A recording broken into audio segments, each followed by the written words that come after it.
Hello everyone, welcome back to my channel. आज हम बात करेंगे कि आपको टीचिंग एग्ज़ाम्स में पार्टिसिपेट करना चाहिए या नहीं करना चाहिए, क्योंकि जो टीचिंग एग्ज़ाम्स का पाथ है वो बहुत ही ज़्यादा अनसर्टेन है। ठीक है, इसकी जो इनएफिशिएंसी है, जो ट्रेडिशनल टीचिंग रिक्रूटमेंट मॉडल है वो एस्पिरेंट्स के लिए ब्रोकन हो चुका है। उससे कोई भी फ़ायदा नहीं हो रहा। जो इरेगुलरिटी है वो है कि नोटिफिकेशन वैक्यूम, कई कई साल तक नोटिफिकेशन नहीं आता है, एस्पिरेंट्स वेट करते रह जाते हैं। इसकी वजह से क्या होता है कि जो एज क्राइटेरिया है वो पास कर देते हैं, तो इसकी वजह से बहुत सारे कैंडिडेट एलिजिबिलिटी लिमिट से ही बाहर हो जाते हैं। ठीक है, और ये कोई नई बात नहीं है, ये सभी को पता है कि अगर आप 4 4 साल एग्ज़ाम दोगे ही नहीं तो कैंडिडेट क्या कर सकता है। फिर उसके बाद आएगा एकदम से नोटिफिकेशन आ जाएगा, एकदम से 1 मंथ 2 मंथ के अंदर पेपर आ जाएगा। और आपको पता होगा कि ऐसा होता है, हरियाणा में ऐसा होता है। पीजीटी एग्जाम्स के टाइम भी ऐसा ही हुआ था।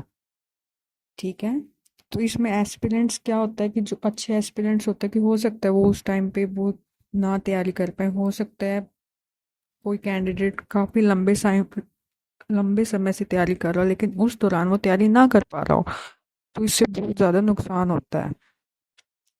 अगर मान लो पेपर हो गया तो उसके बाद रिजल्ट में डिलेज होते हैं, ईयर गैप्स में पी एस्टेट हो जाएगा, एस्टेट हो जाएगा। ठीक है, उसके बाद कई कई साल वैकेंसी ही नहीं आएगी, एक एग्ज़ाम हो जाएगा दूसरा होगा ही नहीं। मास्टर कैडर का हम एग्जांपल देख ही रहे हैं, पी एस्टेट हो गया है, मास्टर कैडर आने का नाम ही नहीं ले रहा है। ठीक है, ठीक है, कैंडिडेट्स एग्ज़ाम देते हैं वो फेल हो जाते हैं, लेकिन जब एग्ज़ाम ही नहीं हो रहा है तो फिर उसमें कैंडिडेट क्या कर सकता है। आपने कभी सुना है यूपीएससी कैंडिडेट तैयारी कर रहा हो और 4 साल पेपर ही ना हो, बैंक कैंडिडेट तैयारी कर रहा हो 4 साल पेपर ही ना हो? एसएससी में ऐसा नहीं होता, सिर्फ टीचिंग एग्जाम्स में ही ऐसा क्यों होता है?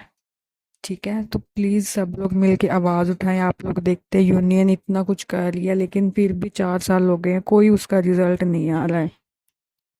तो ऑफलाइन ऑनलाइन मिलके कुछ तो किया जाए, टीचिंग एस्पिरेंट्स को जवाब दिया जाए कि कब एग्ज़ाम होगा, कोई रेगुलरिटी लाई जाए।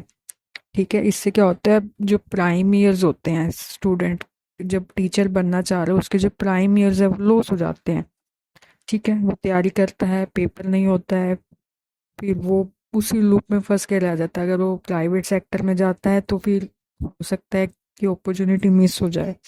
ठीक है, फाइनेंशियली सब कुछ लॉस होता है, इमोशनली, मेंटली, फाइनेंशियली सब कुछ।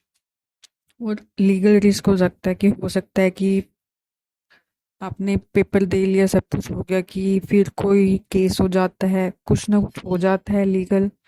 ठीक है, रिजर्वेशन कोटा है, पेपर लीक हो जाते हैं, सब कुछ ही हो सकता है। ठीक है, ठीक।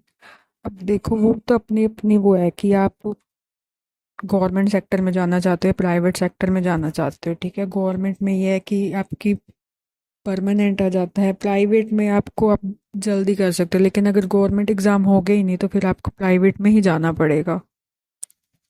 ठीक है, तो प्लीज़ किसी आप एक उस पे ना डिपेंडेंट रहे, अलग अलग स्टेट्स में ट्राई करें, पर बात वही है कि इन सॉल्यूशन को छोड़ के जो कमी है कि टीचिंग एग्ज़ाम्स में इतनी इरेगुलरिटी क्यों है। मान लो आप हरियाणा के कैंडिडेट हो, आप अपने स्टेट में ट्राई करोगे, वहाँ नहीं हो रहा है। ठीक है, आप अपने आसपास के 2 3 स्टेट में ट्राई करोगे, कि सारी दुनिया में आप ट्राई करते फिरोगे। पंजाब में जाओ ये हाल है, दिल्ली में ये हाल है, डीएसएस भी ने एग्ज़ाम नहीं लेते पहले, अगर ले लेते हैं तो फिर रिजल्ट नहीं देते। ठीक है, तो इसका कोई सोल्यूशन तो दिया जाए, टीचिंग एस्पिरेंट्स को उनका टाइम वेस्ट ना किया जाए। अगर आपने 2 साल में एग्ज़ाम लेना है, 3 साल में लेना है, कम से कम एक रेगुलरिटी तो आए, पता तो हो बच्चे को उसने कितना टाइम वेट करना है। और अगर आप नोटिफिकेशन दे रहे हो उसको तैयारी करने का प्रॉपर टाइम तो दिया जाए। ठीक है, तो प्लीज़ मिलके आवाज़ उठाएं, बड़े बड़े जो भी यूट्यूब चैनल्स हैं, एस्पिरेंट्स हैं, ऑनलाइन ऑफलाइन मिलके कुछ करें, आवाज़ उठाएं, ताकि टीचिंग एग्ज़ाम में रेगुलरिटी आए। रेगुलर ईयरली नहीं तो 2 साल बाद, 3 साल बाद कभी एग्ज़ाम दो। अब ये क्या बात हुई है कि कोई बच्चा जिसने पीएस टेट दिया है, पिछले 4 साल से कोई वैकेंसी ही नहीं आ रही है। तो फिर वो क्या कर सकता है? ठीक है, तो सभी से मिलके रिक्वेस्ट है कि सभी मिलके कुछ ना कुछ करे ताकि गवर्नमेंट कोई जवाब दे। Thank you so much for watching.